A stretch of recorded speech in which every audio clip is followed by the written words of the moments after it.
I have to issue a warning. The reason they're inescapable is that we live some answer to these questions every day. Sidetrack, killing the one, but sparing the five. Here's our first question. How many would turn the trolley car onto the side track? Raise your hands. How many wouldn't? How many would go straight ahead?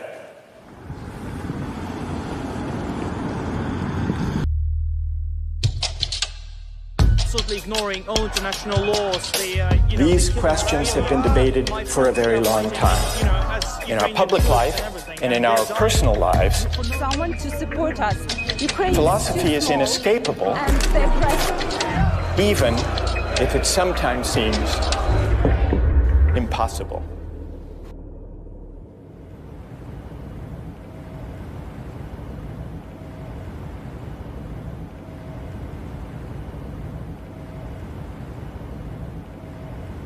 Every solution, every theory always has its own flaw. Yeah. So how about your solution? What kind of flaw it is? Right. Yeah. Well, what flaws have you identified? Let's start with that. I don't know. Maybe too idealistic. Too idealistic? Yeah. You think so? I don't know.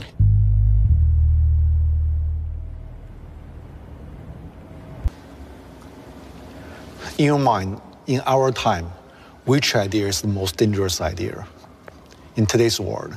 I would say that the forces today that are most dangerous are the versions of religious fundamentalism or of hyper-nationalism or of ideological purity that all draw in one way or another on the idea that moral truths and human truths are singular, that there's only one way of interpreting our past, there's only one historical end or destination, there's only one true way of interpreting religious and spiritual traditions.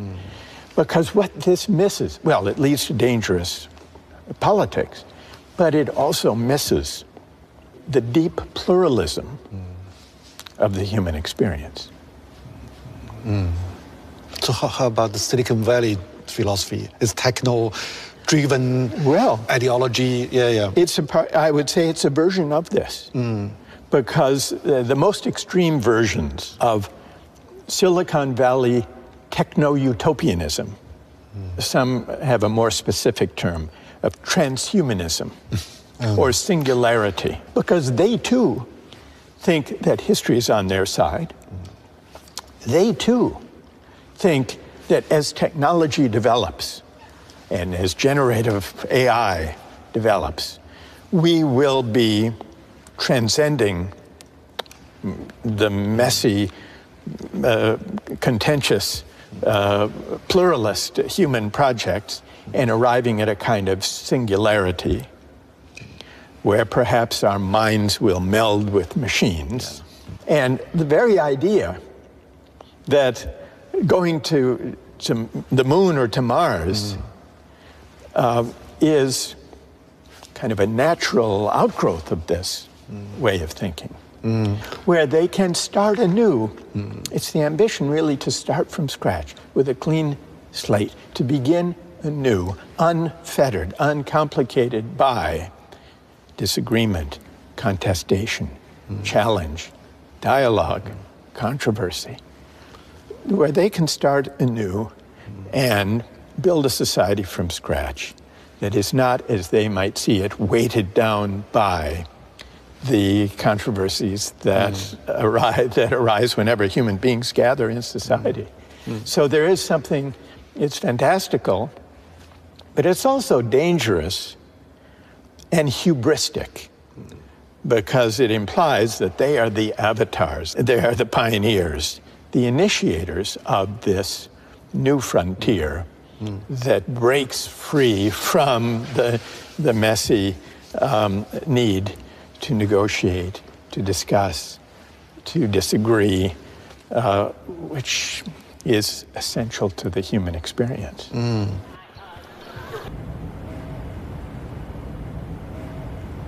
So could you imagine maybe in the coming years, everyone has the headset here to emigrate into the metaverse?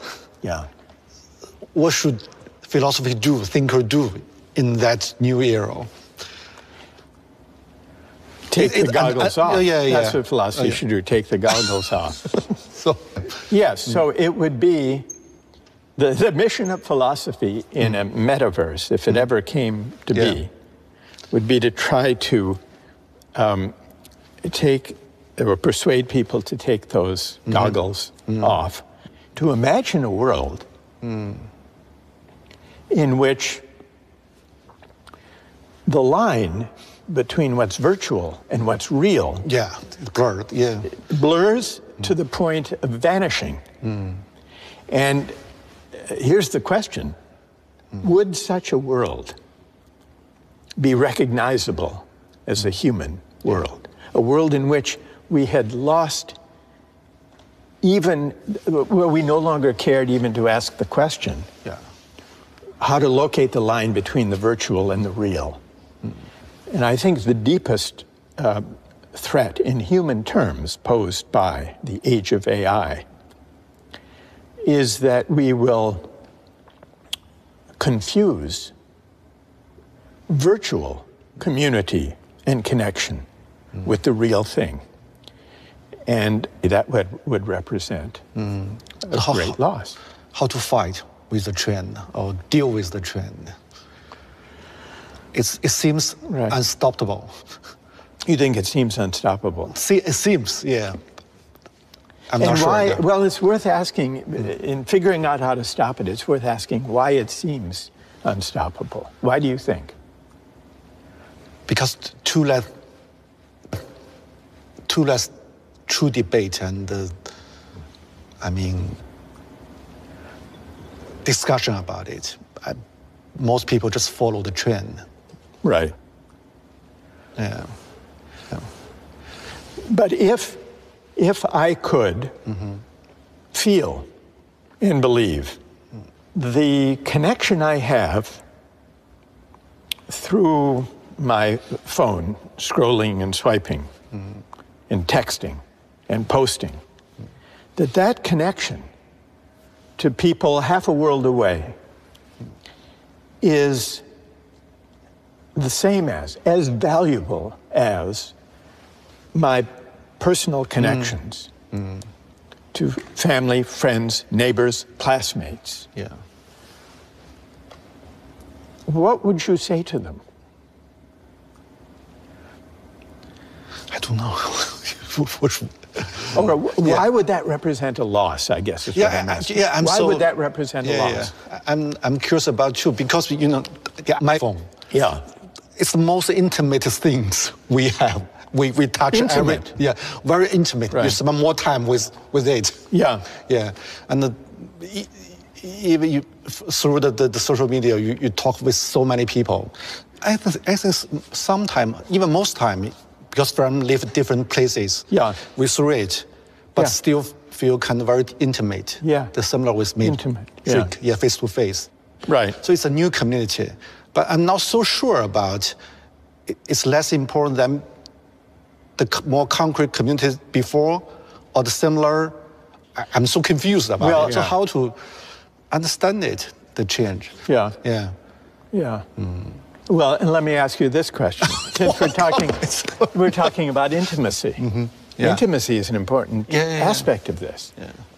There are now AI-equipped devices, little robots, that you can buy. Let's say you have an aged parent or grandparent who's living alone, maybe in a nursing home, and who's lonely. And you visit them from time to time, but you can't be there every day. You can buy one of these robotic companions, and the robotic companion will carry on a conversation with your loved one, your grandmother, let's say. And let's suppose that your grandmother comes to regard that robotic, AI-driven companion as a friend, as an actual friend, sharing intimacies, asking advice. And suppose that this relieves the loneliness of your grandmother and makes her happier. She considers this her friend. Would that bother you, or would you welcome that? Welcome. You would welcome it? It doesn't bother me. Yeah. It doesn't bother you at all? Maybe not at all, maybe a little, but I accept it. You would accept it, but what's the little that bothers?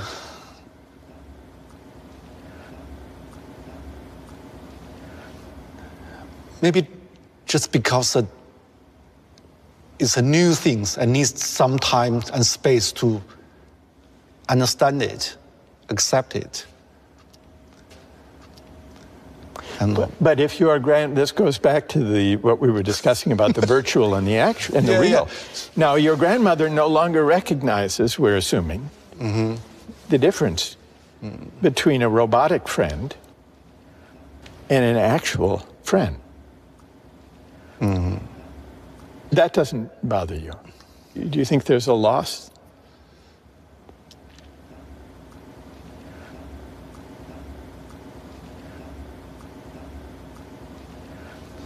I think the new friend, the toy, is friend of her.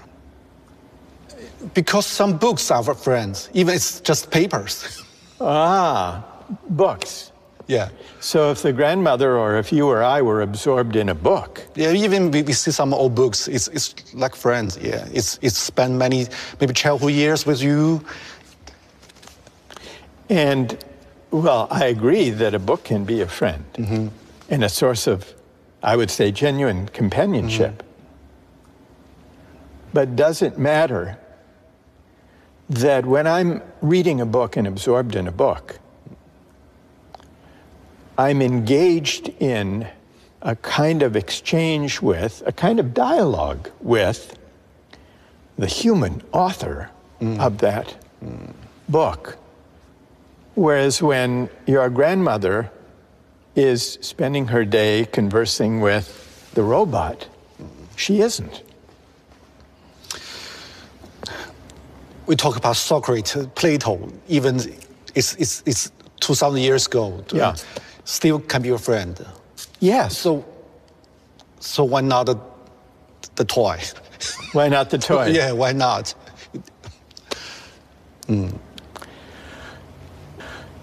Because it's a machine. Yeah. Because. But yeah. Can it engage in dialogue? We've been talking a lot about dialogue. Yeah. Or put it this way, take a simple example, when we've... Maybe the toy speak like Socrates. So many information about Socrates. Right. Thoughts. Right. In the toy. Like a chatbot. Yeah, A Socratic chatbot. Yeah. We can imagine Socrates from the books, from his dialogue. Yeah. From the books. Yes. Maybe she can imagine something similar from the toy. Yes. The toy is like different books. Because the books is much more sophisticated than we think. Even a book, it's more different layers. Maybe we just can touch it, maybe several layers, but more layers we still can't touch. Maybe. If the toy becomes a sophisticated chatbot that is programmed on Socrates or Dostoevsky. Yeah. Well, let me ask you this. Suppose your grandmother passes away, but she has left all of her digital data, all of her emails, all of her social media, recording of her experiences, and created a digital avatar using machine learning, so that you're mourning the loss of your loved one, but you can still carry on conversations with her, and so can your children, and so can their children, with their great-great-grandmother, and ask her advice, can introduce her to a new boyfriend or girlfriend, ask her opinion.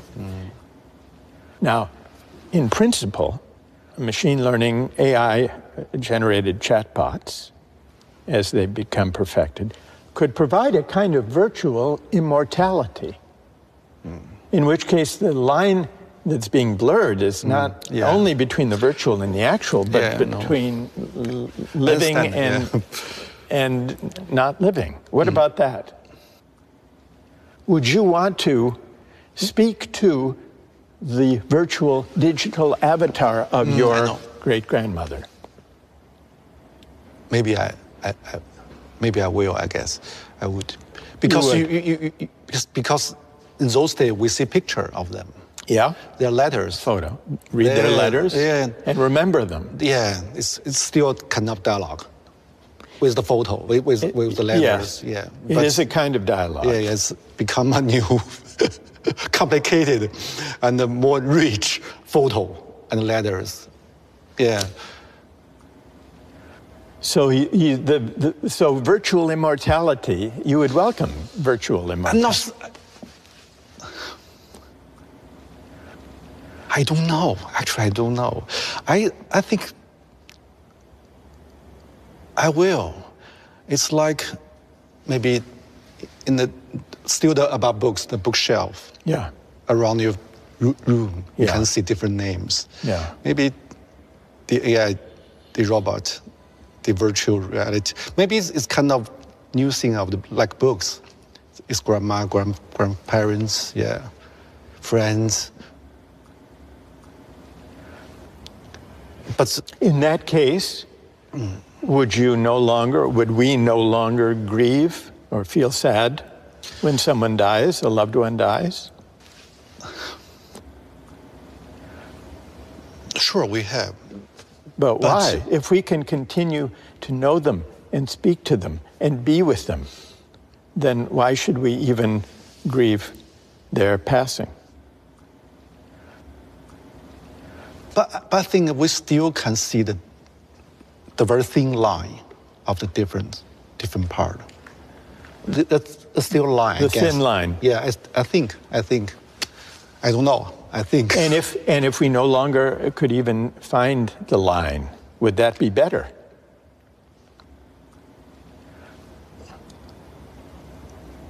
Or worse? No, I don't think so. It wouldn't be better. I don't think so. Because?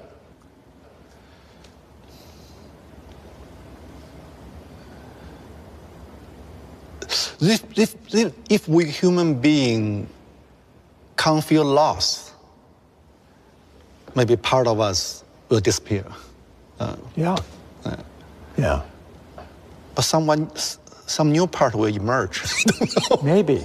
Yeah. But loss is an interesting aspect of humanity. Your intuition that loss is somehow essential to being human. You're defined by loss, yes, yeah. By loss, which is connected to memory. Maybe this is another way of describing what would be lost if the line between the virtual and the real were altogether blurred. Well,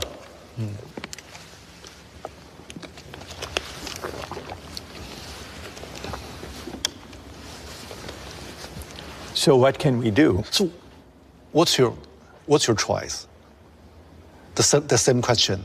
What's your choice? I think there would be a loss. Will you accept it? I mean, but would I go to speak to the virtual avatar of my grandmother?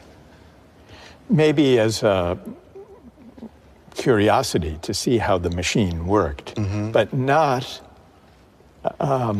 thinking that this was being in the presence of my grandmother. In fact, the idea of human presence and why it matters is one of the most important questions posed by new technologies and AI. It's another way of asking the questions we've been discussing just now. what is there about human presence that matters?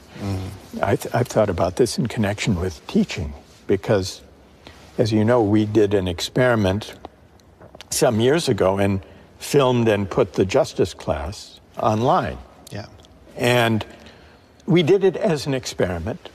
We did it to show that higher education should be a public resource, not just a private privilege. We had no idea what would come of it. We certainly didn't imagine that tens of millions of people would want to watch it, which is what happened, to watch lectures about philosophy. But it did raise the question then about what am I doing here in Sanders Theater at Harvard? If people can watch online, is there a difference between attending a class or a discussion or a dialogue virtually, online, and in person?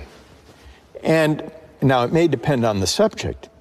Some of my colleagues have made attendance at their lectures optional if they have video recorded ones.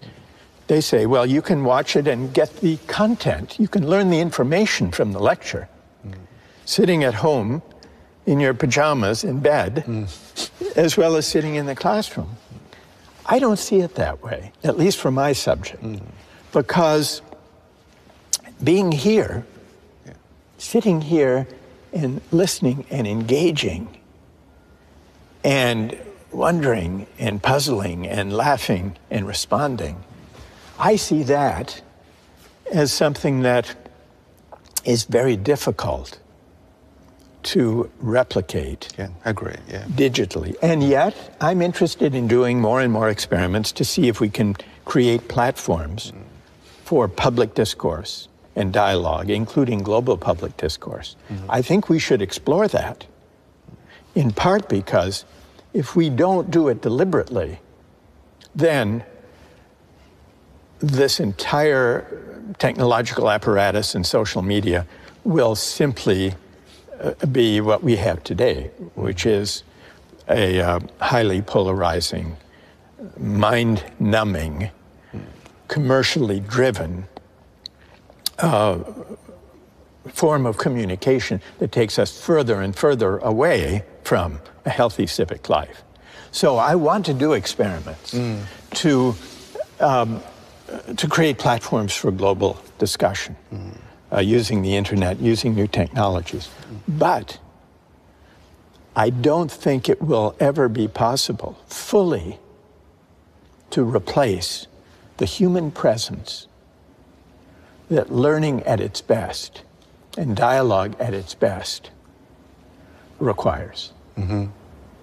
But do you think that's just a traditional old-fashioned view, maybe? I agree. I totally you agree with that? But but it's paradox because you mentioned in a classroom, in a theater. Yeah. You mentioned that in one interview said in Beijing, a taxi driver told you he watched your video. He told a colleague of mine. Yeah. You know, maybe for the Beijing taxi driver, for that moment, even very long distance from here, but he feel so intimate with your point of view, maybe more than the student here. Maybe. Yeah. Well, this was a thrilling, when I heard this story, that a Beijing taxi driver had been watching my lectures on justice. And he said his family was watching with him. This, for me, this single story was a reward, one of the greatest rewards I've experienced since we did this project. And so I think it's important to use technology to open access and to promote discussion and learning and mutual learning, and to try to go further to create back and forth dialogue, not just diffusing material, but enabling people to discuss across great distances. And yet, if that were all there was to human connection, then I think we would lose something. I think we would lose something. In fact, I would go further. I think part of what makes watching justice online compelling for that taxi driver in Beijing or anyone else is that what they are watching is not just me standing giving a lecture. Right. They are watching actual engagement in person. And that's part of what makes it compelling. Yeah, I think. Right. You're quite right. Yeah. Would you agree? Yeah. Quite right. Yeah. Yeah.